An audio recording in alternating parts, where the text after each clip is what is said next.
నమస్తే అండి, నేను మీ కృష్ణ.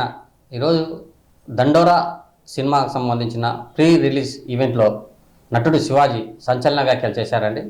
ప్రధానంగా చూసుకుంటే సినిమాల్లో నటించే హీరోయిన్లు తమ పార్ట్స్ కనిపించే విధంగా డ్రెస్సులు వేసుకుంటున్నారని, ఆ ప్రైవేట్ పార్ట్స్ కనిపించకుండా డ్రెస్ వేసుకోవాలని, చీరలో ఉన్నంత అందం అమ్మాయిలకు దేంట్లో ఉండదని, అలా ఎక్స్పోజింగ్ ద్వారా సభ్య సమాజం తలదించుకోవాల్సిన పరిస్థితి ఏర్పడుతుందని, ఇలాంటి దరిద్రాన్ని భవిష్యత్తులో భావితరాలకు అందించకుండా చూడాలని చెప్పి ఆయన హీరోయిన్లపై పరోక్షంగా సెటైర్లు వేశారు.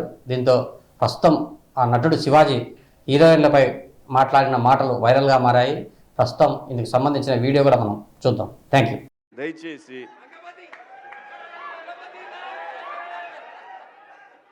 ఇంకో విషయం చెబుతున్నా, అమ్మాయిలు హీరోయిన్లు ఏ బట్టలు పెడితే వేసుకొని పోతే మనమే దరిద్రం అనుభవించాల్సి వస్తమ్మా. ఏమనుకోవద్దు, హీరోయిన్లు అందరూ మీరు అనుకున్నా నాకు పోయేది లేదు, లాగి పీకుతాం మనం, అది వేరే విషయం. కానీ మీ అందం చీరలోనో మీ అందం నిండుగా కప్పుకునే బట్టల్లోనే ఉంటుంది తప్పితే సామాను కనపడే దాంట్లో ఏముండదమ్మా.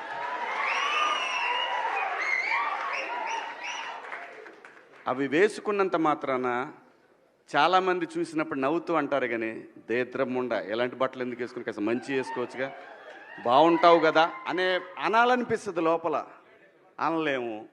అంటే మళ్ళీ స్త్రీ స్వాతంత్రం లేదా స్వేచ్ఛ లేదు.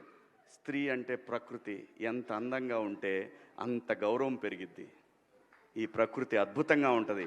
అలాగే స్త్రీ మా అమ్మ చక్కగా ఎప్పటికీ గుండెల్లో కనపడతా ఉంటుంది, ఒక సావిత్రమ్మ కానీ ఒక సౌందర్య కానీ. అలాగే ఈ జనరేషన్లో ఇంకా చాలామంది, రష్మిక, చాలామంది అమ్మాయిలు ఉన్నారు. వీళ్ళందరూ ఇంపాక్ట్ క్రియేట్ చేశారు కాబట్టి అమ్మటే చెప్పగలుగుతున్నాం. గ్లామర్ అనేది ఒక దశ వరకే ఉండాలా, ఇంతవరకు ఉంటే పర్లా, అది ఇక్కడికి రాకూడదు. నేనేవాళ్ళే కానీ చెప్పడానికి మళ్ళీ అందరు రేపు పొద్దున పెద్ద పెద్ద వాళ్ళంతా బయలుదేరతారు, మాకు స్వేచ్ఛ లేదు. స్వేచ్ఛ అనేది అదృష్టం. ఆ స్వేచ్ఛని కోల్పోవద్దు.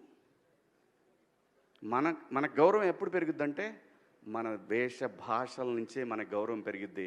అందులో ప్రపంచ వేదికల మీదైనా సరే చీర కట్టుకున్న వాళ్ళకే విశ్వసుందర కిరీటాలు వచ్చినాయి. Thank you so much.